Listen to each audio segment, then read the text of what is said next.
Good morning. Good morning. Bonjour. Bonjour. It's great to be here. I guess all your visiting missionaries and preachers say the same thing, but for us, it is special. I might just mention one of the reasons it's special is that one of my first sermons was spoken here. I was telling Brian earlier about it, and he said, I hope it doesn't happen today, but I jumped up on the platform here. I was in my teens. I jumped up. I had to crawl up here, as you could see.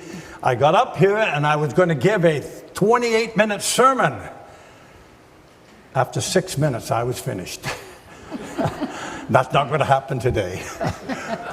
But those were the days. So we go back, and you'll see a little later on, Gloria will talk about it.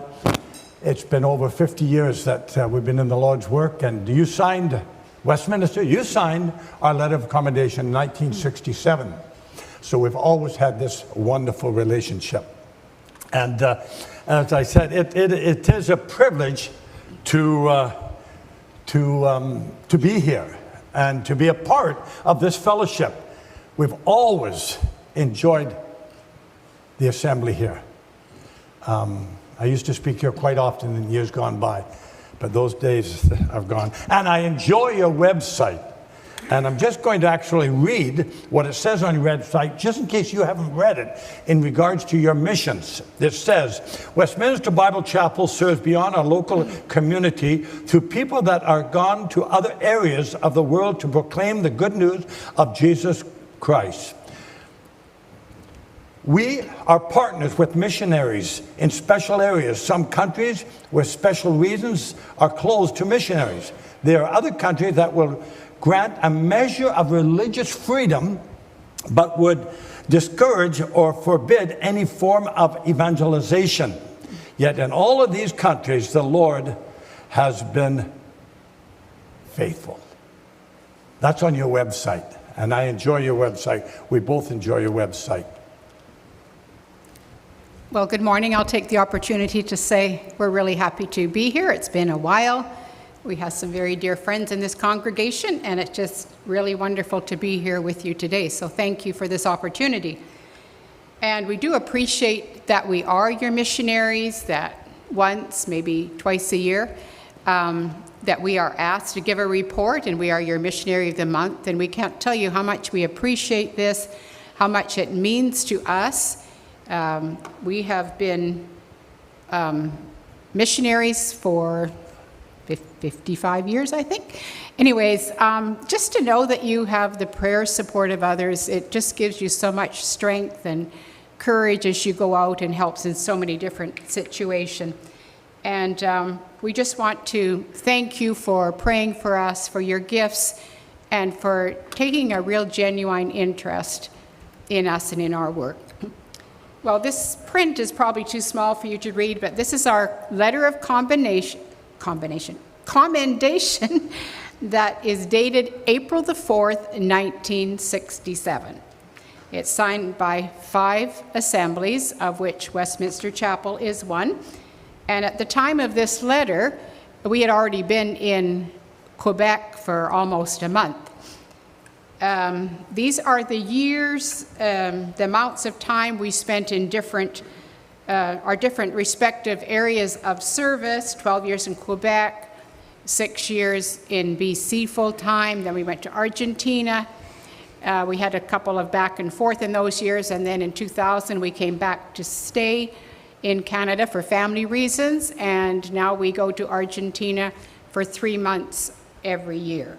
So we know that the Lord doesn't look at times and dates or anything like that, but He's concerned about our obedience and our faithfulness and all that we do and accomplishing what He's called us to do. Now, one of my theme verses all my life, and then when we got married, it became a theme of both of us. And even when I was in high school, Vancouver Tech, I did graduate, finally. It took me a couple of extra years. I was slow. Still am slow. But anyway, we won't go there. It says here, but you will receive power when the Holy Spirit has come unto you, and you will be my witnesses, telling people about me everywhere in Jerusalem. Now, when you look at this in some of the translation, it's very interesting. It gives a different point of view. And for instance, Vancouver, that's our Jerusalem. And this was written to the people in Jerusalem, and this was our mission. And I used to go to Union Gospel Mission, Central City Mission, Harbor Light Mission. I used to stand on the street corner saying to people, come to Jesus. And then the women would be up there in the apartment saying, come on up, boys, come on up. And I'd be downstairs, come to Jesus. But we had some good times in those with some of the young people at Cascade Gospel Chapel. So we did witness in Vancouver, and we certainly enjoyed it. And that's our Jerusalem. And then it says that we to be witnesses throughout Judea. Now, Judea was the province. And so I went to different assemblies and different events in the province of British Columbia, teaching and preaching, and that was our mission. That was what we got married, and that's what we wanted to do. And Gloria used to sing on Faith of Our Times and sing on the television and the radio. They've never asked me to sing. I don't know why. Some of you here might, Cass, she knows why, yes, and you know why. But anyway, so we were preaching all over British Columbia. And then the verse goes on, and it says, that's British Columbia, of course, and then the verse goes on, and it says, in Samaria. That means other provinces. And that's when, in 1967, thanks to you people signing our letter to go to Quebec, that was our Samaritan. Now, it was very interesting because je ne peux pas le français. I didn't speak a word of French. Gloria had taken 6 years in school, but you know how school French is. So we got in our little Acadian with your letter of approval and so on, and we drove to La Belle Province de Quebec, and we walked in there, and the snow was in March 1967. The snow was up like this, woo! And we were sliding all over the place because we didn't really know how to drive in the snow. But anyway, I walked in there, and Pierrette Boisclair said, bonjour, comment ça va? And I looked at her, hi, my name's Ron Edgecombe. Anyway, we spent 12 wonderful years doing our bit in Samaria, which, as I said, to us at that time was the Belle Province of Quebec. And then from then what happened, we carried on and we went to, let me just see how this thing is working. Something's gone wrong here. Okay, well, we have one of those young techies come up here. Got a hammer? Oh, there, it's on now. Yes, good. Okay, Quebec. Okay, then it says in the Bible, and to the ends of the earth. Well, how are we going to go to the ends of the earth? And I'm a printer by trade, thanks to John Derozio and Fen Derozio, known by some of you people. And we went to wanting to do to the ends of the earth. And we were invited to Argentina because I'm a printer to work at Publication Chrétien, which we didn't know that word at the time. It was Christian Publications.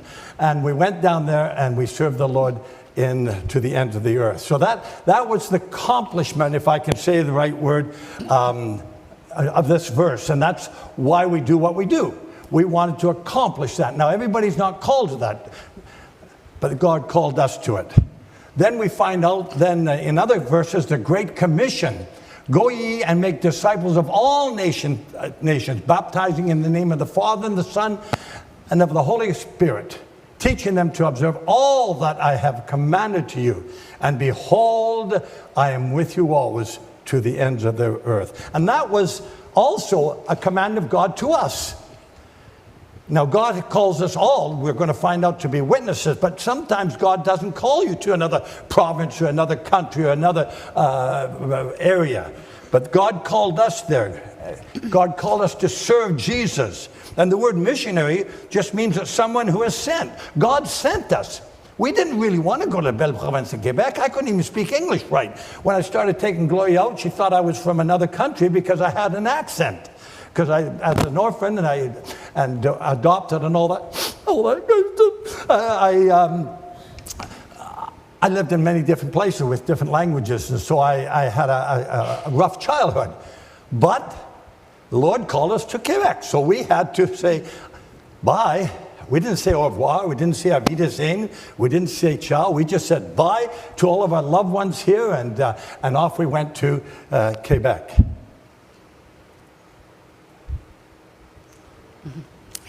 Well, foreign missions, and everybody knows what foreign missions is. There's a definition here, if it comes up. But it's bringing the gospel to all the nations of the earth with the goal of making followers of Jesus. And that's what is at the heart of the Great Commission known, the heart of the Great Commission, and a verse that Ron just read, all authority in heaven and on earth is given to me. Therefore go and make disciples of all nations, baptizing them into the name of the Father, the Son, and the Holy Spirit, and teaching them to observe all that I've commanded you. And lo, and never forget this, always keep this in mind, that Jesus said, and I am with you unto the ends of the age. And that was very important to us in all of our travels, to know that no matter where we went, no matter where he called us, that he was with us. So this is the work of foreign missions. Well, I guess I can say, we won't go into all this, this will come later maybe, of the home missions, but everybody's a missionary. Some people are called to a foreign country, to a different place, but we are all missionaries. We're excited to see about this pop-up cafe. That is absolutely wonderful. Amen. And anybody that takes part in that, participates, you are a home missionary, because you are being a testimony here in your neighborhood, in your city. And so everybody is a missionary. Anybody who knows Jesus and wants others to be followers of Jesus, you are a missionary also.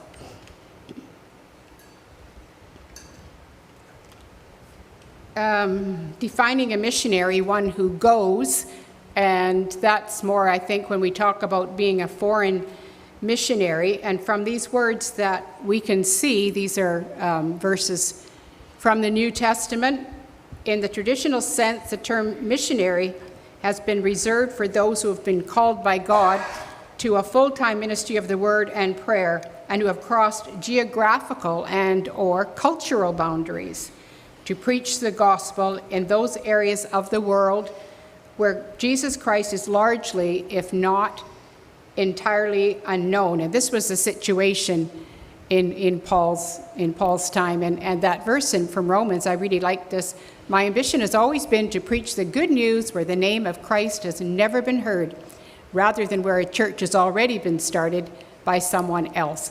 And that's why we truly believe that being a witness in your neighborhood is so important, because Canada itself is a mission field, isn't it? Everybody needs to know the word, and talking about Jesus where someone has never ever heard the word before. I found this on the internet. Every Christian, a missionary, and every non-Christian, a mission field. Isn't that neat? And you know, you people playing this, you're missionaries. You're doing what God told you to do. And the person who did this beautiful display, they're missionaries. And the people who watered these, oh, excuse me, they're fake. But you understand what I mean? All of these things are important. Those people back there doing the techie stuff, what could we do without them? And God has called us all to be missionaries. Home or foreign, it doesn't matter. We are all to be missionaries. And I really like this particular verse, which speaks to me. So you will see, I think, a list of the things that we are currently still active in. And I know that many of you, I'm very impressed with your bulletin to see all that you do, all that you are involved in. And these are some of the things that we are still doing, that we have done, but we still do these. And we're to serve the Lord wherever he leads us, whether it's here, whether it's in another place. If the Lord gives us a gift, we know that he's going to equip us to be able to use that gift in whatever he wants us to do. So this might look like a lot of stuff up there, whatever. It's things we've done in the past, things that we still do. But this is what a lot of you are doing also. And may the Lord bless you in whatever the Lord has called you to, and wherever you are working for him too, to exercise your gifts. As a home missionary, God has called me, and thanks to your support and prayers, to minister to these churches here. These are just some of the churches. I usually don't go to other evangelical Bible-believing fundamental pre-mid, pre-trib dispensational churches except for these. Did you get that, Brian? You want me to say it again? That's quite a mouthful, isn't it? Anyway, here's some of them, as you can see. Park Crest, these are small assemblies. Some of them have 10 people, 15 people, 20 people. And I go there, and last week, where was I last week? Was I in Mission? You're in Mission. I was in Mission last week, and there was only 12 people there. And people say, well, what's the use of you going to Mission for 12 people? But they're 12 souls. And sometimes new people come in. So thank you. These are just some of the assemblies that we go to. And while I'm going to these assemblies, Gloria helps with the worship at Cascades Gospel Chapel. Cascades Church, excuse me. So that's what keeps us out of trouble. But, you know, this is what I refer to as home missions. But, you know, as our foreign missions, we believe God has called us to be the light of the world to Argentina. And we go there. People think I'm a snowbird because I come back nice and tanned. Isn't that nice tan? Look at that, eh? But it's 50 degrees out there. You think it's hot here? Oh! And I have to work. You'll see that later on. But God called us there. And this is where we went this year. We went January the 17th, and we came back at April the 14th. 2 years we missed. We've been doing this for 22 years? Yeah. 22 years. Ida vuelta, coming and going, ida vuelta.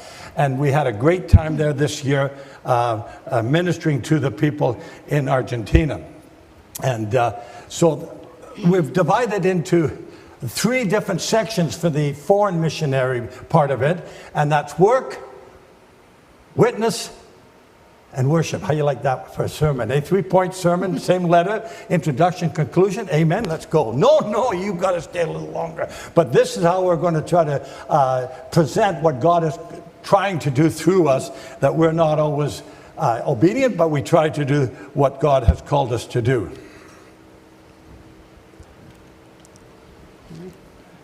I think sometimes people have the idea that as a missionary you go to a foreign country and all you do is preach the gospel in a church. You speak at gospel services or evangelical campaign or something like that, and obviously that's part of it.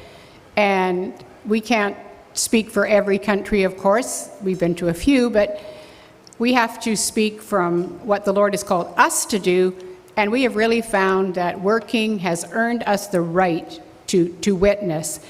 Years ago, Ron worked as a photographer in Argentina, and that was the days when not many people had cameras. There's no iPhones or anything like that back then. And so he would go for, somebody had a birthday party or any special event, and they would call a photographer. So he was able to participate in that, and he would walk the streets and he'd be known as Ron the photographer. And so anytime you want to talk about Jesus, you just have more credibility, more authority. These pictures are taken at the camp. They're not fake pictures. I do help a little bit physically, not a whole lot, because that's mainly Ron's job doing with other people, and I do other things. But if you look at these pictures, you'd think I had my degree in wheelbarrowing or whatever you want to call it there.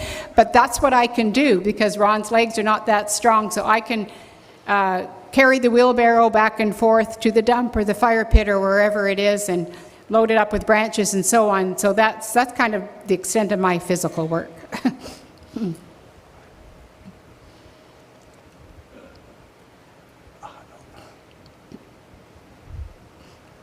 These are just some of the pictures. These are from this year. And people say to me, Ron, why do you got feathers in your hat?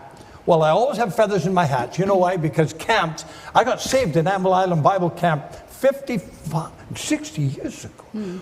63, anyway, over 60 years ago, I got saved in Amble Island Bible Camp. So we've been working at camps all of our lives, and we think camp is the cat's meow. We just think that's where God wants us. And we work here in Morning Star Bible Camp, Amble Island Bible Camp, and at Camp Imidine in Quebec, Canjalibe, Camp Rochin, Camp Opetiga, Camp de Boulot, and so on. And when we went down there in 1985, we started a camp called Edgecombe, the Weeds. El Jujal. And here I am cleaning up some of the weeds. But the thing is, people say, but Ronaldo, what are you doing? You're from North America and you're working like a, I won't use the word because you can't use it here in Canada, but we can use it down there. Let's say working like a slave. And I said, no. And it opens up opportunity, and there's so much to do at camp. Here we have work parties at Anvil Island sometime, but there people have to work two jobs to make ends meet, and so there's really not too much time to help out at camp. These next few pictures, they describe the second word there, which is witness.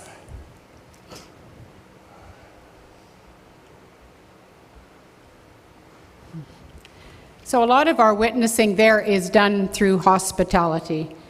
It's just being helpful in whatever way we can, and I know a lot of you here have practiced hospitality over the years, and you still do. Down there, eating is such a big part of life, and it's a great way to get to know people. You invite your neighbors or anyone to come around, and so it's a great way of people that we do know, people that are friends, people we've just met, come on over for a meal. And so this is part of our witness to the Lord, is by extending hospitality in whatever way. Some of the people you see here we have known for, there's another picture. We have known for many years, some of them from the first time that we went there, which was like 37 years ago. And it's just been wonderful throughout the years to be able to share their lives, first of all, when we were there, and when we came back, especially with all the advances in technologies. So it was email, and then of course it was any kind of social media, just being able to communicate with our friends down there, which made us present in their lives all the time and knowing what's going on. And some of these people you see, they've gone through tragedies and really difficult periods, and it's been wonderful to be part of their lives when we're there, and also when we're not there, when we're here, just to be able to continue to support them.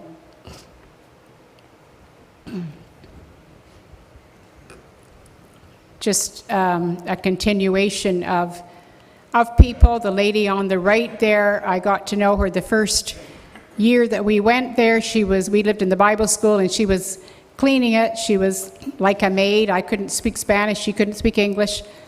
But we became very, very close friends, and I have been with her through the death of a husband and a sister, and tragedies with her children, and so on. And it's just such a blessing to me to just be with her. She is the most upbeat person you'd ever want to meet, and she's such a testimony everywhere she goes. And she's just one person. There's just so many others. So we just really appreciate just the ministry of personal relationship in Argentina.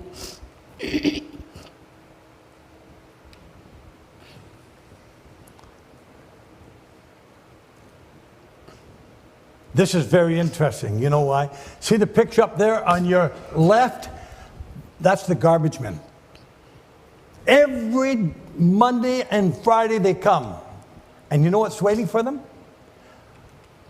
A thing of like that, frozen cold water.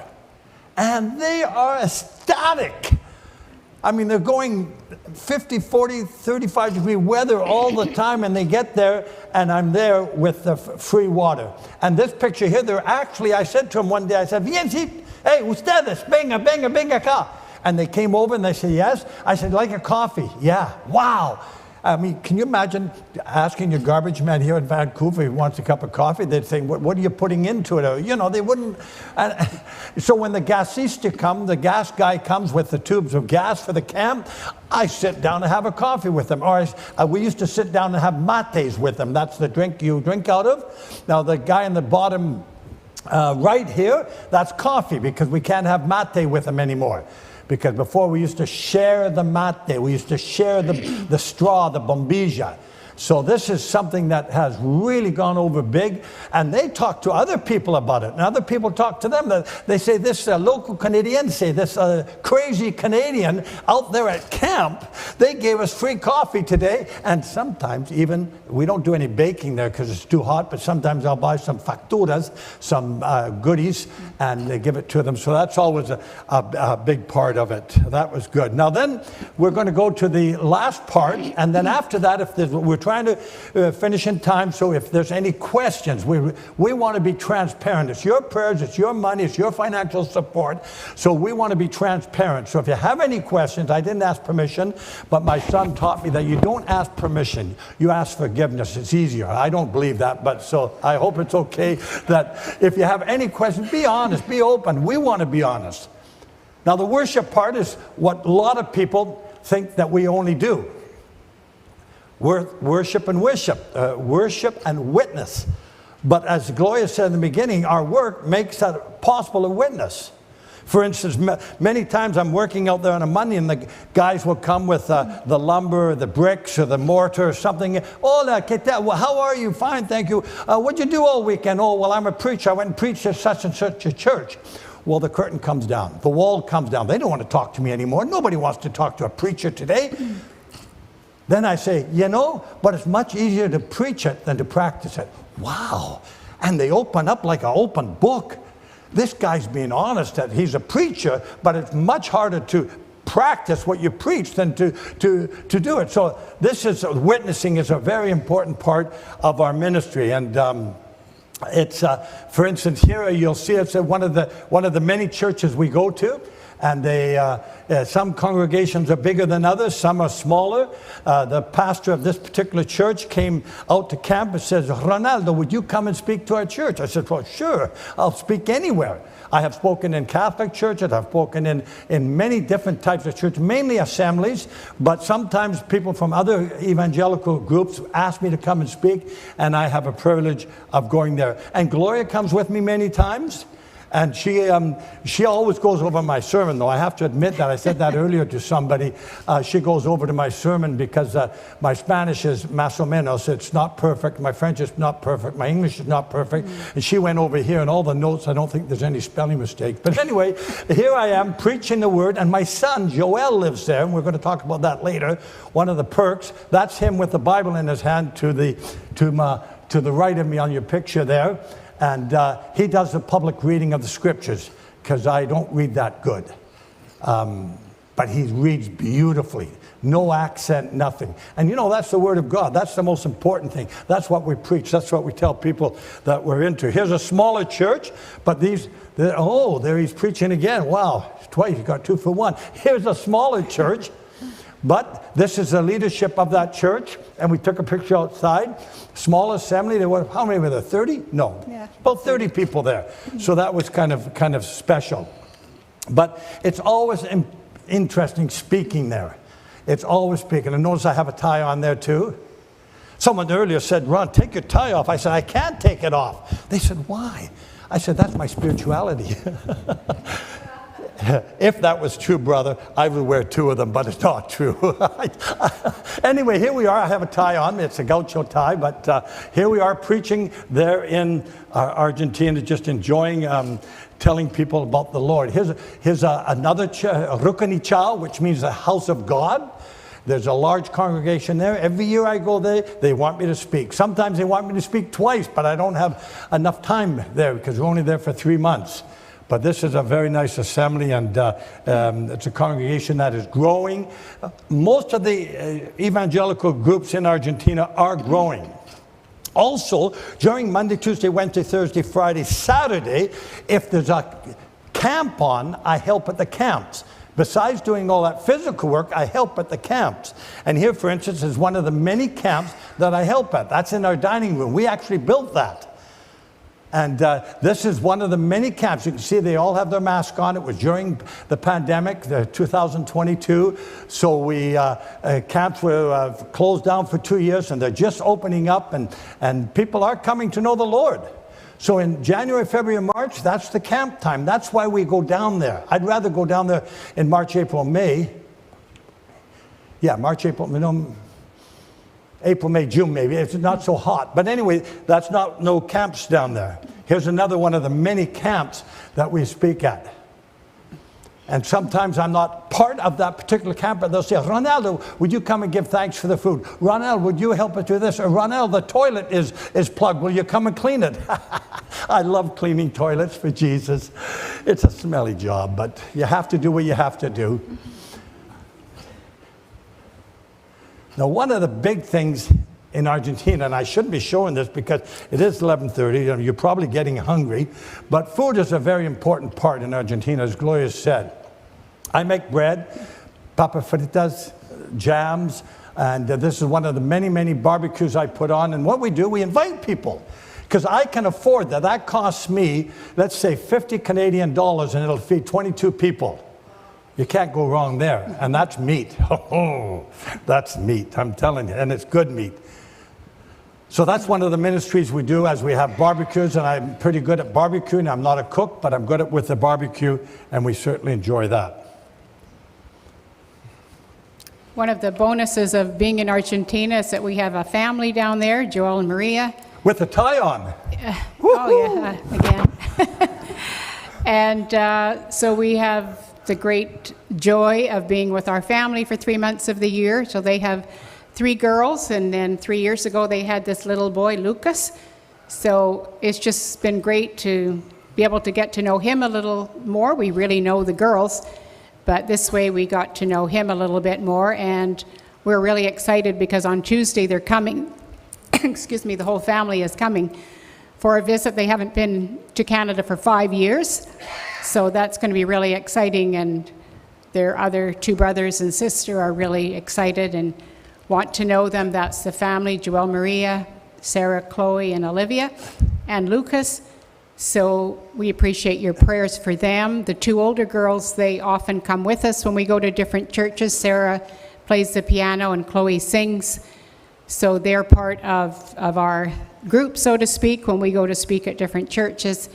And it's just a joy, and we thank the Lord for the gifts and talents that He has given to them and that they are using it for His glory. So that's our report. We're trying to be honest, we're trying to be open, and now I think it's the most important time. First of all, merci, gracias, thank you for your support. But do you have any questions? Good, sir. 2 little girls that you were showing us there, Yes? are they related to this last family there? That's your son and... The last one there was, we'll go The back. family picture. Oh, no, we'll go back. We've got to go back. That's your son there? That's my son, Joel. That's your daughter? Yes. And that's your grandchildren? Yes, Yeah. yes, and that's my daughter-in-law. She's Argentine, and that's my good-looking son. Looks like his dad. And we were going to pass when I saw this picture, where I thought we'd pass the hat around, these poor people with ripped pants. But then Gloria said, don't mention it. No, so I won't mention it. But anyway, she sings. She sings on a lot of my sermons. I'll send her, like last week, exactly, I spoke on Romans chapter 16, 25, 26, and 27. It's sort of a doxology. And there's no song out on that particular doxology. And so I sent the verses to my granddaughter. She made up a song, and we had it on the message last week. So that's what they do. Good question. Yes.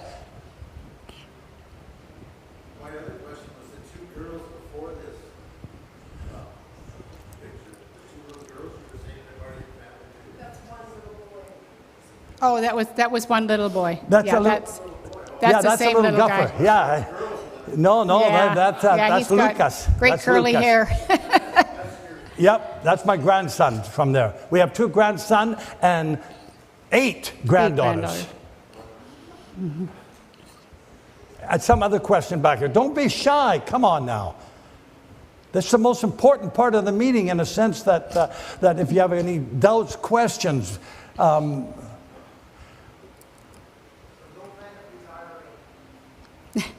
What was that? No plans for retiring. No. They call me the energy bunny, and they said the batteries haven't run out yet. So thank God, as I was telling somebody earlier, I have a hip operation here. This is all metal, and this is all metal, and this is all metal, and 4 hernias. And then a year and a half, 2 years ago. 3 years. 3 years ago, they took my heart out, and they cleaned it up or did something. I don't know. I think they put it back. So I'm in great shape for the shape I'm in. Any other question? Please don't. Yes. Yeah, I'm gonna say this way, and I'm gonna if we really good missionary and this way, and I like that to feel a trust in my heart, and this way. Okay. Yeah. I'm deaf in one ear. I don't hear out of the other. So did you get all that? Not too much. Randy, can you? Just saying, you touched his heart. Good. Praise God. Good. I want him That's to touch your wonderful. heart, not me. Thank you. They touched my heart 3 years ago, and it's working good. Good. Thank you for that comment. Yes, sir. What do we like about it? We don't go there that often. It's a big city. 14 million people there. Yeah. And we go there to come and go, but we go up there once a year to visit a friend. But it's big. It's big. It's a beautiful city. They call it the Paris of Argentina.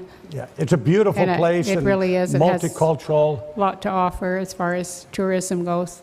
The whole of Argentina is very, very scenic, great for tourism. The unfortunate part is for many, many years they are in such financial trouble that every year we go, it's just worse and worse. It's favorable for us, but not for them, and it breaks our heart. Just one quick example, we have a little place down there. Over 20 years ago, 25 years ago, some friends of ours gave us a piece of land right by the camp. So we just built a little place there, and the Lord has blessed us with this, just being able to have a place every time we go there, and it's a lovely place. We plant a garden, we have trees and all the rest of it. So a couple looks after it when we're not there. And so when we went back this time, he'd cut the grass and everything, and we pay them for that. We don't expect them to do that for nothing. But sometimes he wants to, and he says, "Oh no, Ron, I can't charge you." Yes, you need to earn your living, you have a family. And he says, "Well, I really don't know." Well, what do you charge somebody else? Whatever you charge somebody else, that's what I want you to charge me. And he looks kind of sheepish, and he says, "Well, 300 pesos. 300 pesos is $1.50. An hour. So at the same time, you need to respect them as a person. So you can't say, "Oh, no, I'm going to give you 5,000. You could never do that. So we just said, "Okay, well, we'll give you 400. And he's thrilled with that. But it just breaks your heart. You just can hardly believe that somebody can live on that, and they live very, very meagerly. Yes? So is the cost of things comparative to the income people get? More or less, but it's just going up all the time. There's just so much inflation there, and it's corruption in the government. It's like so many countries, South America, Central America, well, in the world, I guess. But it's mostly that, and so it's like, when will it ever change? So, our message is hope. Hope in Jesus. That's the only hope there is, right? Because it's like they say, how will we ever get out of this? Well, you might not. But it's just hope in Jesus, right? Like that piece of meat, 50 Canadian dollars. And that's a lot of there. I think there's about 30 kilos of meat there. Yes? What does your son do there? My son works for a company. Now, if you notice the picture, the first picture there, which is interesting, you asked that question. He worked as a graphic artist. He works for a firm in Whitehorse. And he lives in Argentina. So he's on the computer all the day, and he's the one that fixed up the new picture we just sent in for your bulletin. You see the old picture there. He fixed that up years ago. Notice the tree, and notice the new tree later. He takes all the telephone poles off, and he makes the sky bluer, and that's the kind of work he does. So he doesn't get the same wage as he would in Whitehorse, but he gets a good wage. Let's say he makes $1,000 a month, which is a fortune down there. So that's what he does. Yes, sir. Ron, what is your greatest prayer need? What can we pray for? Greatest prayer need. Well, I would say personally, health. We are getting older. It doesn't look it. I know I'm 77. Everybody says I look like 57. You don't have to keep saying that. But I think health is really the thing that is the most important. And that we keep to the Word. You know, there's a lot of faithful servants of the Lord just going a little bit to the left or to the right. And it's not easy keeping on track. I don't find it easy. As I've said before, I've been to 75 different countries, preaching and teaching with Dr. Billy Graham and Franklin Graham and Child Care International, the Gideons International, just on, a month here, 2 weeks here, something like and I'm finding in the worldwide, people are getting away from it, so that we keep on track and for health. You got any other suggestions, Chloe? No, I would agree with that. I think maybe I'm only speaking for myself, and probably COVID has a lot to do with it, but that we won't be complacent, apathetic. We all got comfortable during COVID, didn't we? Okay, I can watch church on TV or whatever, and even as preachers, he would mostly spoke on Zoom and so on. But it has, and I'm speaking for myself, I guess, as you get older, you get more tired, and I don't feel like doing that anymore. But that my personal prayer request, that I would always, always be faithful and do what the Lord wants me to do. And I know if He calls me to do something, that He will equip me to do it. He'll give me the strength that I need, that I won't do it grumbling or whatever, but that I will be full of joy in doing whatever He calls me to do. And I won't consider it a burden, but that I will just want to do what I can until the end of our time, just to be able to carry on the work that He has started within us, and that we'll finish strong for Him. I think as that picture, Gloria says she's got a degree in wheelbarrow. I can load the wheelbarrow for 4 hours without stopping, no problem. But to go from here to the light up here, going and coming, I have a hard time. So I think one of the prayer requests, brother, would be to know me, to know my limits. And I know that's Amen. what... Did she say amen? That Amen. wasn't in the script. Yes, ma'am. You mentioned that you also preach to the Catholic Church. I came from the Philippines, and the majority is Catholic. How often are they to the hospital? And because back home, there are Catholics there that will tell us that I was born a Catholic, I will die a Catholic. So how often are the people when it comes to the saving grace of our Excellent question. And we worked in the Belle Province of Quebec for 12 years. It was 98% Catholics, and Argentina also. We have no problem. We love people. And for instance, I'm a Gideon, and I go to the bishop of the city, and I'll say, hi, I would like to give out these Bibles. They still give them in schools there. I would like to give these Bibles out in your schools. I'm not trying to win Catholics to Protestantism. I'm not trying to win them on our side. I'm trying to win them to Jesus. The message I preach in the Catholic Church and the Protestant Church is the same message. Jesus says, I am the way, the truth, and the life. No man comes to the Father but by me. And they give me a letter. In Quebec, too, I had one from Monseigneur Roy, Monseigneur Fortier, Monseigneur Amelin. These were all bishops of cities that would give me the right to go into school and give Bibles. Because I'm not trying to win them to Catholic to Protestant. I'm trying to win them to Christ. And they agree with me. We still stand on the corner in Argentina like we do here. I go to the sky trains. If you ever might see me sometime in a sky train, and I'm sitting there with the Gideon New Testament, giving out the New Testament and saying, God bless you, God bless you. Ni hao, mahu, mabudipo, mabudipo, bonjour, bonjour, hola, kita. And we're giving out Bibles to them. And we can do it here, we can do it there, and we can even do it in the Catholic schools there. Good question. There's really no conflict. Am I right, Glo? Yeah, I was just going to also add something.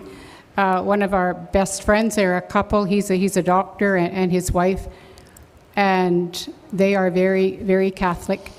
But the interesting thing is that out of all the friends that we have there, both in the church and out of the church, we don't speak about the Lord as much with anyone as we do with this particular couple. And when we get there and they invite us over, we feel that they just have a real desire, a real thirst to talk about the Lord. And I'm sure that there are people within their Catholic church that talks about the Lord, but they seem to feel that we talk about the Lord in somehow a different way. So we believe many of our friends there, they go to the Catholic Church, but they are truly followers of Jesus. And we just want to talk about the things we have in common, which is the Bible. We have the same Bible. And we believe in the same God. We believe in Jesus Christ. And there's a lot of external things or traditions, but we don't go there.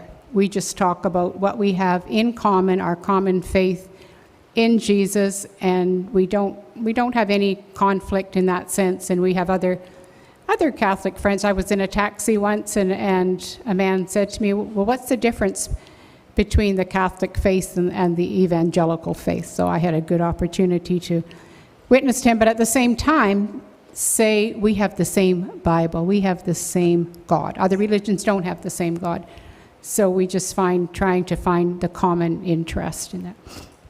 Yes, sir. I just want to know the general difference in culture between where you were living, Argentina, and what you're seeing and experiencing here in BC and Vancouver.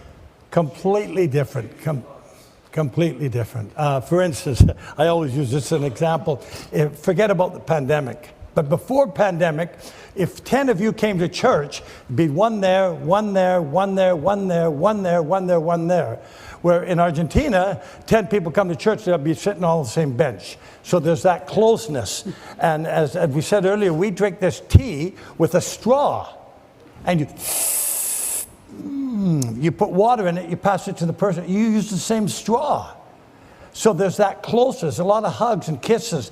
We had a hard time the first week we were there because I didn't know what the protocol was. I mean, I've been away for 2 years, the pandemic, but we had masks on for the first week, and after that, it was the law that you could without it. So there's more closeness, they're more open. As I said, ask the garbage man to have a coffee with you here in Vancouver. I can't even talk to him. He comes in the back lane of us. I go, hi, how are you? Can I help you? No, shoot, and off you go. Yeah. Well, time is gone. I don't want to go over time. But we're going to stick around. If there's any other questions, please feel free to ask us. We want to be open. And thank you for your prayers. And thank you that you're with us 100%. And we feel it. And we certainly appreciate it. Thank you.